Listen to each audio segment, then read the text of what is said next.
Thunder echoed through the mansion as the marble floors of Amanda Cole's luxurious home shone brightly, almost like water before a storm.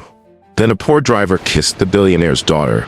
Everyone expected consequences, but her revenge was far more shocking than anyone imagined. Because sometimes, revenge isn't loud, it's calm and calculated. If you're joining us for the first time, please take a moment to subscribe so you can explore more amazing stories with us. The morning light spilled into the room, casting a warm glow on the golden picture frames, and the rich smell of fresh coffee filled the air. Amanda moved through her father's study with a sense of amazement, gently running her fingers along the spines of the books that meant so much to Mr. Cole. On the desk, she found an old black ledger where she had left it the night before. As she opened it, her eyes followed the familiar handwriting that she recognized better than her own. One note read, "Not for sale." But then she saw transfers, one after another, linked to a week when Abraham had missed a board meeting. Her heart sank. Why would he do this? She whispered to herself. The numbers told a story she didn't like. Downstairs, Abraham entered in a sharp suit, wearing a charming smile. He leaned down to kiss her forehead. "Long day, my love. Meetings, deals, new partners. Don't wait up for me." He smelled nice, like cologne mixed with a floral scent that she didn't wear. "You've missed 3 board meetings," Amanda said quietly. He laughed, his tone smooth and practiced. "Just a smart move, babe. Let the team handle things." Though his words sounded easy, her father's voice echoed in her mind. "Trust, Amanda, but confirm." At the gate, Gabriel was washing the family SUV, treating it like it was a sacred duty. Years ago, when his mother was sick, Mr. Cole had paid for her hospital care without expecting anything in return. That day, Gabriel pledged to protect the Cole family, staying alert to everything happening around them. He noticed new faces visiting Abraham, late-night deliveries that had nothing to do with work, and how meeting had become a code for something else. He didn't say anything. Not yet. He observed, took notes in his mind, and waited for the moment when silence would reveal more than words. That evening, as the city sparkled outside their window, Amanda forced a smile during dinner, while her thoughts weighed heavily on her. Love can create excuses. Being responsible requires proof. She washed the dishes slowly, feeling her internal struggle shift from ignoring the truth to confronting it. She didn't want a confrontation. She wanted clear answers. And she knew that answers rarely shout. They present themselves quietly, making it easier for those who deceive to stumble. Tomorrow, she would stop believing the smiles and start paying attention to the numbers. Gabriel stood nervously outside the study, words trapped inside him like a storm. He had practiced saying, "Madam, I need to warn you, you're in danger." When he finally entered the room, he found Amanda focused on her papers, her face showing her worry. "Gabriel," she said without looking up, "not now." But he felt an urgency pushing him to speak. "Please, it's important." She glanced up, looking tired and defensive. "I told you, not now." In that moment, fear took over his senses, overriding every sensible thought. He stepped closer and kissed her. Amanda instantly froze, shock rippling through her, before she forcefully pushed him back, causing him to stumble against a shelf. "How dare you!" she exclaimed, her voice shaking with anger. "In my father's house, you're just my driver." Her cheeks flushed with rage, but beneath that emotion was disbelief. She had never imagined that the quiet man she saw every day would ever cross a boundary like this. Gabriel lowered his eyes, feeling the weight of his mistake. "I'm sorry," he stammered, his voice unsteady. "I know I was wrong. I'll accept any consequences. I just needed you to listen to me." "What do you want me to hear?" she asked sharply. He took a deep breath, gathering his thoughts. "It's about Abraham. He's not attending meetings. Instead, he's with a woman named Rachel. He talks about your financial matters, mentioning slow transfers and a phony company. He thinks you can easily be manipulated." Amanda's heart raced at his words. "If you're lying, I'll fire you on the spot," she warned, her tone icy. "If you're telling the truth, I'll take care of things in another way." Gabriel nodded slowly. "It's true. I have details. Times, places, even names. I stayed silent out of respect, but now I must speak up because it's my duty." An uneasy silence filled the room, heavy and tense. Finally, Amanda stepped back from her anger and tapped into her training. "My father used to say, you need confirmation before you trust anyone," she said quietly. "Bring me solid evidence, Gabriel, not just rumors, proof." Until then, keep your distance and stay in your job." His eyes met hers, a mix of gratitude and shame. "Yes, madam," he replied. As he turned to leave, he felt a shift. A line had been crossed, and another was drawn. This one leading toward uncovering the truth. Evidence was on the way, and it would come straight from Abraham himself. At breakfast, Amanda stirred her tea as if everything in her life was perfectly fine. When Abraham joined her at the table, she set her phone to speaker and called a number he didn't recognize. "Yes," she said confidently, "about those private accounts my father left in my name. I still haven't touched the 5 million. I'll look over the share certificates today." Abraham paused on the staircase, his hand frozen as he adjusted his tie. He entered the room with a smile, but it didn't reach his eyes. "Private accounts? In your name? My love, why didn't you tell me about this?" Amanda replied casually. "Did I forget? Maybe." He reached for her hand. "Let me help. You're too stressed and that's not good for you." She looked into his eyes, noticing a spark of desire, not for her, but for her money. "We'll see," she said. He left the room whistling. Later, Amanda napped on the living room sofa, one arm over her eyes. Abraham stepped onto the balcony and quietly spoke into his phone. "Yes, Rachel, it's true. 5 million in shares. We need to take it little by little, without drawing attention. The plan is set. If she fights back, we'll say it was an accident, and I'll sign everything over with a lawyer." Amanda counted her breaths and remained still. She didn't cry or run away. Instead, she listened like a judge in a courtroom. Once he was done, she sent a quick text to Gabriel. "Green light, we move." His reply was swift. "Understood. Recorder ready. Officer on standby." She stood up, smoothed her dress, and looked at herself in the mirror. "You loved," she told her reflection. "Now it's time to take charge." That evening, she told Abraham she was tired of dealing with numbers. "Maybe you should take care of Daddy's private accounts," she suggested. He kissed her hand, pleased with himself. "Finally," he said softly, "trust me." She smiled back, playing the role of a student learning to let someone dishonest take the lead. He didn't notice the signs telling him the lights were coming up. He only saw himself on stage, wearing a crown. He didn't realize the microphone was on. All he heard was his own voice. Next, they would go to the place where love was twisted like a web of lies, Rachel's apartment. The night enveloped the island in glowing lights and rain. Gabriel parked a few blocks away from a modern glass building. They observed Rachel step out in a stunning yellow dress, her heels clacking like a ticking clock. Once she was gone, Gabriel pulled out a thin wire and expertly unlocked the door, which creaked open. Inside, a familiar perfume hung in the air, like an unspoken secret. Amanda's breath caught in her throat, not out of fear, but because she recognized the place. On the dresser was a gold necklace, identical to one she had designed for their anniversary. Next to it sat the exact watch that Abraham had given her for her birthday the previous year. As Amanda rummaged through a drawer, she found 2 silk scarves that were also similar to the unique gifts he had presented her. "So he practiced romance," she said flatly, "and used it all over again." Gabriel took photos of everything. The serial numbers, receipts, and shipping labels, capturing details that revealed the truth without any embellishments. In the closet, he discovered a folder tucked on the top shelf, filled with bank slips belonging to a cleverly named shell company. "He's cautious," Gabriel said quietly, "but he leaves traces." Amanda's anger shifted into focused determination. "Let's take everything we can without drawing attention," she said. "Leave behind what we have to. Collecting proof isn't stealing. It's shedding light on the truth." They worked carefully, gathering evidence to build a case solid enough to stand in court. Before heading out, Amanda hesitated at the doorway and glanced back at the necklace. She remembered a night filled with happiness when Abraham had fastened that very piece around her neck.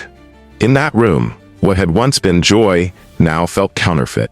She blinked away the memory and stepped outside. In the car, the lights of Lagos blurred into streaks, resembling the weight of the past following them. Amanda took a deep breath. "He can waste my time," she said firmly, "but he will not tarnish my father's name." Gabriel nodded, keeping his gaze on the road ahead. "Then it's time for step 3, he replied. "We let him perform. We'll record the whole thing." Amanda leaned her head back against the seat and closed her eyes, not to rest, but to gather her thoughts and sharpen her focus. The recorder was small, but Abraham's confidence was large. Only one of them would fit comfortably in the room. Morning arrived, bright and peaceful. Amanda quietly tucked a small recorder into her dress. As she entered the dining room, she wore a calm smile. "Abraham," she said playfully, "I'm not cut out for managing money. Can you take care of my father's private accounts for me?" For a moment, Abraham looked surprised, but then his charm returned. "Leave it all to me," he replied. "You deserve to rest." He went into his study, closed the door, and started speaking. Amanda walked past the door a couple of times, the recorder capturing everything. "Yes, sweetheart," Abraham said to Rachel, laughing. "It's all set, 5 million in shares. We'll transfer it slowly, without raising any suspicions. She's so naive. I married into a good name. We'll be out of here when it's done." He chuckled at his own cleverness. "4 kids? No problem. We can choose schools in London." Amanda's heart raced, but eventually steadied. Afterward, she went to her room, stopped the recorder, and made 2 copies of the file, one for her lawyer and one for Gabriel, her trusted friend. She typed a quick note, "If anything happens to me, take this to court." After that, she stood by the window, watching sunlight fill the yard. In a home meant for honesty, a lie had been living there without consequence. Now, it was time to pay the price. By late afternoon, Gabriel had spoken with police officers he trusted. "We need a judge," he said, "and everything must be in order." He sneaked back into the mansion, through a service entrance, blending in with the staff. Meanwhile, Abraham worked on emails to a friendly bank officer and practiced his next charming smile. He had no idea that every word he had said was now a crucial piece of evidence in Amanda's plan. By dusk, she would use that evidence to trap him, locking him away behind a door he had built for himself. As the sun set, casting a warm orange glow in the study, Amanda set the recorder on the desk and pressed play. Abraham's voice filled the room, harsh and unmistakable. "She's naive. I married her for her money. If she puts up a fight, it will look like an accident." The unkind words echoed back, leaving him shaken. He felt weak in the knees. "Amanda, please, this was all a strategy." She raised her hand to stop him.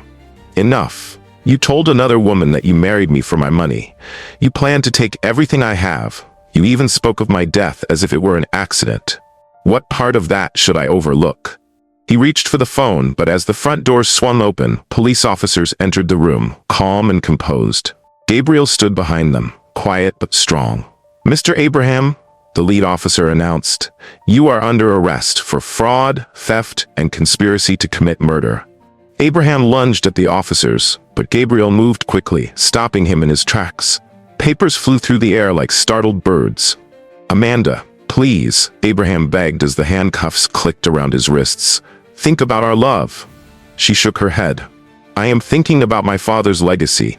He tried to protest one last time, but the officers had heard enough. They escorted him past the family portraits he once admired. Outside, it began to rain, gentle and cleansing. Once the door closed behind them, Amanda leaned against it. She didn't fall apart or celebrate. She just took a deep breath, slow and steady, feeling alive. Gabriel remained a few steps away, his hands relaxed by his sides. "It's over," he said softly. "No," she replied, "it's just the beginning." Courtrooms don't heal broken hearts, but the truth can help pave the way for healing. In a dull interview room, Abraham sat anxiously waiting for Rachel. When she arrived, her strong perfume filled the air, and her sharp gaze cut right through him. He forced a smile, feeling desperate. "Tell them it was your idea. Say I was just trying to protect Amanda." Rachel took a seat, crossed her legs, and studied him with a critical eye. "You're done, Abraham." He winced. "After everything I did for you," she interrupted him with a small laugh. "You gave me promises. I prefer something more solid." He swallowed hard. "I love you." Rachel tilted her head slightly. "You love winning, and right now you're definitely not winning." She stood up. "I don't invest in losing causes." The door closed behind her with a finality that hit him hard. Abraham looked at the cold metal table and for the first time saw himself as a small, ordinary man. Deep down, a painful truth emerged. "I did this." His lawyer cleared his throat. "They have recordings." Abraham nodded, feeling empty inside. "They have me." The court proceedings moved quickly and loudly. The judge listened, the public observed, and the recorded evidence played without interruption. The verdict hit him like a heavyweight. Outside, reporters chased after Amanda, hoping for her tears or her anger. She gave them neither, only saying, "Justice isn't revenge, it's about balance." Then she went back home, signed some papers to secure family assets, and quietly thanked the staff who had stayed loyal throughout the tough times. That night, Amanda stood in her father's study and turned off the light with a gentleness that contrasted the darkness surrounding her. The dark didn't frighten her, it simply waited for the truth to step back into the light. Tomorrow, a quiet man would move from the outskirts to the center of the corporate world. The boardroom smelled of polish and carried a sense of history. Pictures of Mr. Cole, the former leader, hung on the walls, watching over the meeting like wise elders. Amanda walked in, dressed in a simple navy outfit and exuding confidence. "We're going back to basics," she announced. "We need transparency, regular audits, approvals for significant transfers, checks on our vendors, and a way for people to report concerns safely." Heads nodded around the room, and some looked ashamed for not having asked questions earlier. She opened the door, and Gabriel stepped in, still wearing his driver's uniform and unsure of where to put his hands. A few board members frowned, showing their discomfort with the change. Amanda faced him directly. "You protected this family when it mattered most." Turning back to the table, she declared, "From now on, Gabriel will be my personal assistant. He'll help oversee our security and operations." There was a moment of silence, then applause erupted, starting off polite, then building to genuine appreciation. One director stood to shake Gabriel's hand, while another slid a folder his way. Respect that had been delayed finally appeared. After the meeting, Amanda and Gabriel walked down a hallway filled with Mr. Cole's awards. "He believed in you," Amanda said. "And I do too." Gabriel's voice was soft. "He believed in you long before me." She smiled back. "Then let's make sure we honor what he invested in us." He handed her a binder filled with plans for managing risks, auditing vendors, protocols for emergencies, and a pledge to maintain ethics. Surprised, Amanda raised her eyebrows. "You put all this together at the gate?" He shrugged. "Watching and learning is a form of training." That evening, they stepped onto the balcony, welcomed by a gentle breeze. "Loyalty is a choice," Amanda said. "I will honor those who choose to be loyal." Gabriel nodded in agreement. It's easier to choose loyalty when the person you support sees you as a human being. They stood a careful distance apart, not out of fear, but out of respect. For boundaries, for their roles, and for the time it takes to heal. Healing would face one more challenge. Could forgiveness and caution walk together without stumbling? As the weeks went by, Amanda found a new purpose. She started the Cole Foundation to support widows, students, and small business owners. At the launch event, she spoke from her heart, rather than from a prepared speech. "My father always said that true wealth is what we give to others, not what we keep for ourselves. Today I honor him through my actions." Cameras flashed, but the atmosphere in the room felt warm and familial. People were moved to tears, not out of gossip, but from a sense of hope. Back at the mansion, Amanda and Gabriel worked closely together, handling papers, making phone calls, and reviewing documents. One evening, she turned to him and asked, "Before all of this, what did you hope to achieve?" He fiddled with a pen as he replied, "I wanted to focus on strategy and numbers. I studied economics, but I learned that connections are key in finding jobs, and life took me off that path." Smiling, she said, "We can find a new path together." Surprised, he looked at her. "You mean training, courses, job titles that reflect our work," she explained. He looked relieved. "Thank you. Now you have to earn it," she replied, supportive yet firm. "I intend to," he promised. He paused, looking serious. "About that day we kissed." Amanda raised a hand to stop him. "It was a mistake," he nodded in understanding. "I realize that," she continued, "and you've learned from it. That matters. We'll keep things clear between us." He visibly relaxed, while also taking on the weight of responsibility. "Clear boundaries," he echoed. Outside, the city buzzed with activity, doing honest work once again. Suddenly, her phone buzzed with a call from a blocked number. She heard a breath on the line, followed by silence, then a click as the call ended. She reported the call to security and placed her phone face down. "Let them try to reach us," she said softly. "We've changed the locks." Looking out over Lagos, she felt something different. Not fear or anger, but a sense of calm, the kind that comes when honesty shines a light on darkness. One last page remained, a promise, a boundary, a fresh start. The final piece of legal paperwork arrived neatly in an envelope. Everything was settled. Amanda felt relieved knowing her father's legacy was safe. She gently placed a white lily below his portrait and whispered, "Daddy, your name is safe." Just then, Gabriel entered with a letter. "It's from a scholarship winner," he said. Amanda read it aloud. "You saved my mother just like your father saved others. Because of you, I can study." Tears filled her eyes, not from sadness, but from a sense of purpose. She let them flow. They sat together at the old desk where so much had been lost and rebuilt. "I'm still sorry for that kiss," Gabriel admitted. "I stepped over a line." Amanda nodded. "You did, but you took responsibility for it. I forgive you." Forgiveness doesn't mean forgetting. It means choosing how we let the past affect us. He nodded slowly. "Thank you." She smiled gently. "I'm not ready for anything romantic right now. I'm focused on meaningful work and honest days. If you want to join me in that, clear boundaries, steady commitment, then let's move forward." He simply replied, "Yes." They discussed the week ahead, checking suppliers, planning staff wellness activities, and creating a new ethics training in honor of Mr. Cole. "Rules help protect us from deceitful appearances," Amanda noted. "Especially from those charming smiles," Gabriel added, returning a careful smile of his own. They laughed, not out of discomfort, but because they had both come through a challenging experience and emerged strong and whole. As the sun was setting, Amanda stood on the balcony one last time. "People might say the poor driver kissed the billionaire's daughter," she mused. But the real surprise was how she got her revenge. The kind that doesn't destroy everything, just the lies. She raised her chin to feel the wind. "I will protect what I love. I will forgive my past. I will create what others tried to take from me." Down at the gate, the lights flickered on, steady, warm, and unafraid. As she turned towards the future, she carried her father's lamp and her own brave heart. Love without wisdom can lead to mistakes. Wisdom without courage can keep us silent. But when love, wisdom, and courage come together, betrayal teaches us. Forgiveness gives us strength, and justice brings us peace. What did you learn from this story? Share your thoughts in the comments. If this story touched you, please like, subscribe, and share to help us bring more powerful tales and meaningful lessons to life. Turn on notifications so you don't miss a new episode.